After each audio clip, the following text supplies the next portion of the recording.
দেশ এবং দেশের বাইরে থেকে যে যেখান থেকে আপনারা আমাদের এই প্রতিবেদন দেখছেন, চ্যানেল আল আফজালের পক্ষ থেকে আপনাদেরকে জানাচ্ছি অনেক অনেক শুভেচ্ছা ও অভিনন্দন।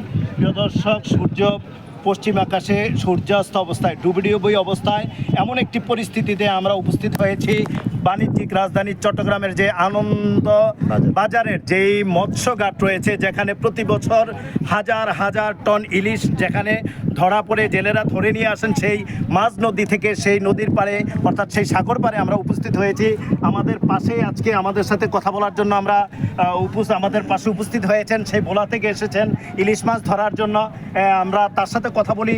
ইলিশ মাছ এই বছর এখনো আমরা বাজারে দেখি নাই, ধরা পড়ছে না কেন এবং কখন থেকে ধরা পড়তে পারে, আপনারা আমাদের সাথেই থাকেন এবং আমরা তার মুখ থেকেই শুনি। আসসালামু আলাইকুম, আপনার নাম কি?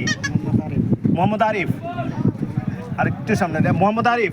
তো আচ্ছা, আপনি কোন জায়গা থেকে আসছেন? ভোলা থেকে আসছেন। আচ্ছা, এখানে আসছেন কতদিন হয়েছে? 5-6 দিন হয়েছে। আপনারা কি নদীতে গিয়েছিলেন মাছ ধরার জন্য? এখনো যান নাই। প্রতি বছর কি এইভাবে আপনি আসেন? গত বছর আসছিলেন? কতদিন ছিলেন? 3 মাসের মতো ছিল।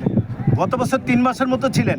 আচ্ছা, এই যে 3 মাস ছিলেন গত বছর, 3 মাসে আমি সবার কথা নাই বললাম, এই 3 মাসে আপনার কত টাকা আয় হয়েছিল? মানে পুরো 3 মাস সময় নষ্ট করে মাত্র 20,000 টাকা আপনি নিয়ে বাড়িতে যেতে পারছেন। এক একজনে 20,000 টাকা করে। এইবার কেমন আশা করতেছেন? তো এই আপনারা যেই জাল এবং যেই মানে নৌকা ভোট যা যা নিয়ে যেই প্রস্তুতি, আপনাদের সম্পূর্ণ প্রস্তুতি শেষ? আচ্ছা, আপনারা এখান থেকে কতটুকু দূরে যান, মানে কয় ঘন্টা পথ যেতে হয় ইলিশ মাছ ধরার জন্য?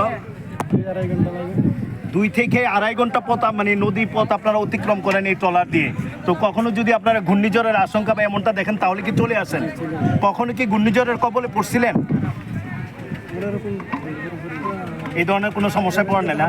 এই যে মাছের ব্যবসা, মাছ ধরা বা মাছ বিক্রি করা, করা, এটা আপনি এই লাইনে আজকে কতদিন?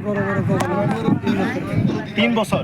তো 3 বছর এটা আপনি কোত্থেকে আসছিলেন, যে কে নিয়ে আসছিল প্রথম আপনাকে এখানে? তো আপনার ভয় লাগে না এই যে মাঝ নদীতে চলে যান, যে কখনো যদি কোনো দুর্ঘটনা ঘটে? সাঁতার জানেন তো? হ্যাঁ, আপনার চোখের সামনে কি কেউ নদীতে পড়ে মারা গেছে? এমনটা কাউকে দেখেন নাই। তো কি মনে হয় আপনারা যাবেন কবে নদীতে? 2 দিন পরে যাবো। আমরা কি মাছ পাবো 2 দিন পর থেকে? আপনারা মাছগুলা যখন আপনার নদীতে চলে যাবেন কয়দিন পর আসবেন ঘাটে? 3-4 দিন পরে। প্রিয় দর্শক, আপনার নাম কি যেন?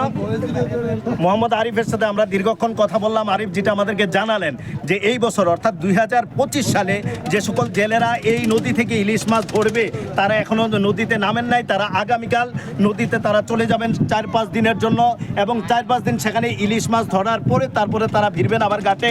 আমরা আশা করি যদি তারা যেই লক্ষ্য উদ্দেশ্য নিয়ে তারা নদীতে যাবেন এবং সেই লক্ষ্য উদ্দেশ্য যদি তাদের পূরণ হয়, অর্থাৎ যদি ইলিশ মাছ ধরা পড়ে, তাহলে আমরা ইনশাল্লাহ বাজারে অর্থাৎ যারা আমরা ইলিশ মাছ খেতে ইচ্ছুক এবং আমরা যারা এক্সপোর্ট করি ইলিশ মাছ দেশের বাইরে, এবং আমরা জানি যে দেশের বাইরে ইলিশ মাছ এক্সপোর্ট করার কারণে আমরা দেশে হাজার হাজার ডলার আয় করে থাকি প্রতি বছর। প্রিয় দর্শক, আমাদের সাথেই থাকুন।